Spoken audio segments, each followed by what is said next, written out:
محمد آ جا۔ انہوں نے بیچنا تھا یا نہیں، کہا جی ہم بیچتے ہیں۔ اچھا کتنے کا بیچتے ہو؟ کہا جی اتنے کا۔ سودا طے ہو گیا۔ حضور نے فرمایا کہ میں کوئی تاجرانہ غرض سے تو آیا نہیں تھا کہ میں قیمت ساتھ لے کے آتا، میں تو سیر کرتا ادھر آ نکلا اور تمہارا اونٹ مجھے پسند آ گیا اور میں نے اس کا سودا کر لیا۔ ایسا کرو کہ اونٹ مجھے دے دو اور میں شہر جا کر کے اپنی اس کی اونٹ کی قیمت تمہیں بھیج دیتا ہوں۔ انہوں نے کہا میں منظور ہے۔ حضور نے اونٹ پکڑا اور چل دیے، اور جب حضور جا رہے تھے تو وہ حضور کو دیکھتے رہے، اور جب آقا کریم نظروں سے اوجھل ہو گئے تو وہ دلوں پہ ہاتھ رکھ کے کھڑے ہو گئے۔ تھوڑی دیر کے بعد سکتے سے جب باہر آئے تو ایک دوسرے سے پوچھنے لگے یار یہ شخص جو اونٹ ادھار لے گیا اس کا پتہ پوچھا تھا کسی نے؟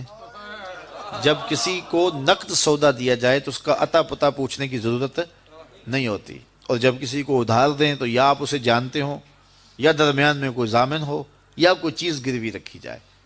اور کہا ایک شخص آیا، تم نے اس کو اونٹ دے دیا، اس کا پتہ بھی نہیں پوچھا، اس نے کوئی درمیان میں ضامن میں نہیں دیا، تم نے کوئی شے بھی گروی نہیں رکھی اس کی، تو یار تم سب کی عقل پہ پردہ آ گیا، اس کا پتہ تو پوچھ لیتے، قیمتی اونٹ لے گیا۔ ایک بولا یار جب وہ باتیں کرتا تھا منہ سے پھول جھڑتے تھے۔ اذا تکلم رؤیا کالنور یخرج من بین ثنایاہ، کہا میں تو اس منظر کو دیکھتا رہ گیا۔ دوسرا کہنے لگا یار جب وہ جو ہے وہ مسکراتا تھا سامنے والے پہاڑوں پہ عکس پڑتا تھا۔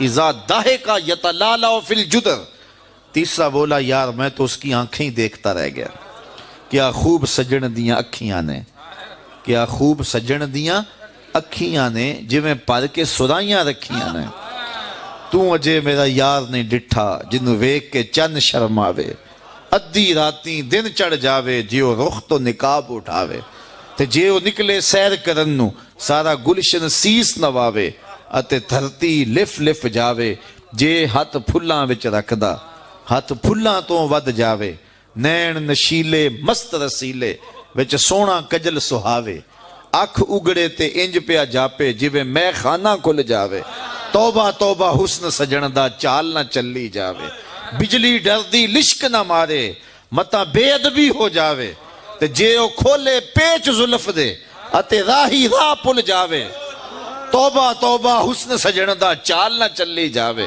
علم خدا نے اینا دتا عقلاں وچ نہ آوے، عقل خدا نے اینی دتی علماں وچ نہ آوے، کی اعجاز نظر وچ او دی جو آوے وک جاوے، خلق او دے نے مولئی دنیا کوئی ورلائی جان بچاوے، آزم ایڈا سونا ماہی سانو کدرے نظر نہ آوے۔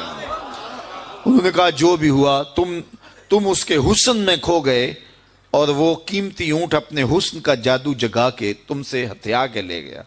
امام زرقانی لکھتے ہیں جب انہوں نے یہ کہا نا کہ قیمتی اونٹ ہتھیا کے لے گیا تو اب تک خاموش بیٹھی خیمے کے پردے کی اوٹ میں بیٹھی قافلے کے سردار کی بیوی نے خیمے کا پردہ سرکایا اور ان سے مخاطب ہو کے بولی انا ضامنۃ لسامان جمالکم لا یغدر بکم، خبردار اس کے خلاف کوئی بات کی تو اگر وہ قیمت نہ دینے آیا تو مجھ سے لے لینا، میں اس کی ضامنہ ہوں۔ انہوں نے کہا اچھا تو اسے جانتی ہے؟ کہا واللہ میں بھی نہیں جانتی۔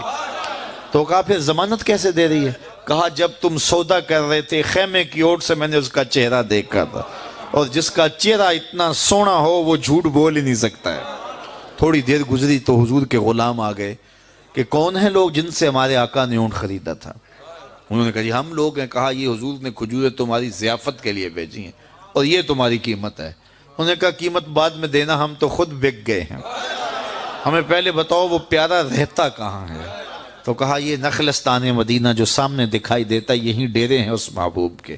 تو امام زرقانی لکھتے ہیں سارا قبیلہ، اس قبیلے کا نام تھا وفد طارق، وہ سارے کا سارا وفد طارق اٹھا اور مدینہ المنورہ پہنچا اور حضور کے قدموں میں جا کے بیٹھ گیا، تیری تک کے ادامہ میں مرید ہو گئے۔